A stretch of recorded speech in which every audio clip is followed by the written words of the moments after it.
So this leap into the life is a death, it's a dying. And sooner or later on the spiritual path, you know you're going to get to this point.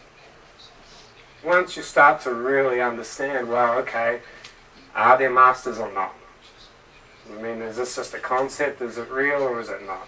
If it's real, are you going to be asked to stand for spirit in the world or not? If you're going to be asked to stand for spirit in the world, you're going to better take a really strong foundation. And if you're going to stand and burn, you know, in Rome, they went to the statue of Bruno. I can't remember his surname, but here's the guy who was burned by the church for saying that the earth went round the sun. Okay, and the history of civilization, those who stand for truth, burn. Okay, stand and burn. And it's kind of naive to think that this won't happen when you enter the spiritual path. It's like the warning on the label. You know, people advertise healing and love and come and feel special, but the truth is what they're really marketing is a stand and burn campaign. But you know, it's like Rumi said, if we told you what was really in store for you, you'd stay curled in the fetal position and never get out of bed. But those who move to the will understand, their eyes are open. They know what is going to be required of them. They know that if they're going to work for spirit on earth, it's going to require sacrifice. And actually, it's going to require the sacrifice of everything. The last petal to open to reveal the jewel is called the sacrifice of all forever. So, you know, some people get excited by that because they understand the secret of sacrifice. That it's not giving up. It's being taken over by a higher principle.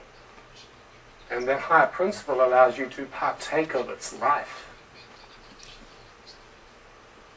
So, when you leap, you give yourself to a higher kingdom. And then that higher kingdom is able to express through you. So ultimately, if you're working with the first ray, if you're working with the will, it gives you the sense of fearlessness which allows you to take the leap. And those working with the first ray always end up standing alone. Because the group won't help you in that decision. Each person comes to their own edge alone, because there's only one in that place. And they make the leap alone. And they make the decision to leap alone, deep in the vase of their own heart. And that's a sacred moment in each person's life, because it connects them to the one life. And after that leap, then they're never alone, which what gives them the power to stand alone in groups for principles that the group don't want to hear, because they know their group is the one life. And they know they can reach back, and they know that all around the world. I mean, look at the people in this room who are called to this principle of will. All over the world there are people working with this principle, but they're not huddled together in one group. They're scattered all through the world, and they're standing and burning.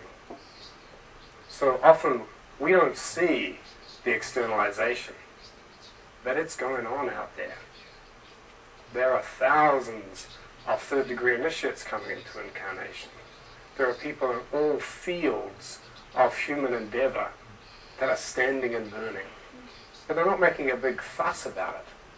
They're burning in all, because the three reasons, in my experience, there are three reasons people leap. The first is desperation.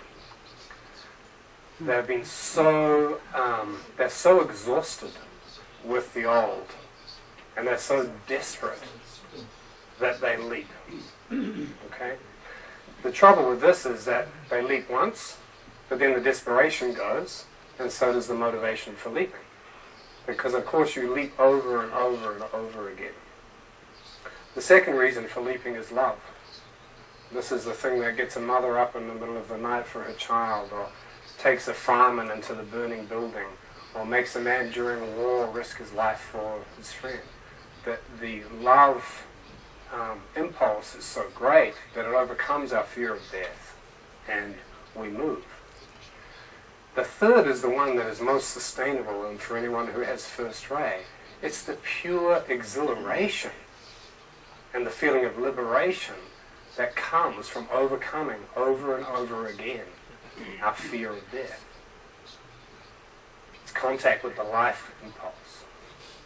And this is that quote from Rumi that for these people, one kiss and you're ruined forever. You're seeking over and over again the chance to annihilate yourself in life, because you know when you come back, and you do come back, when you come back you're that much more free.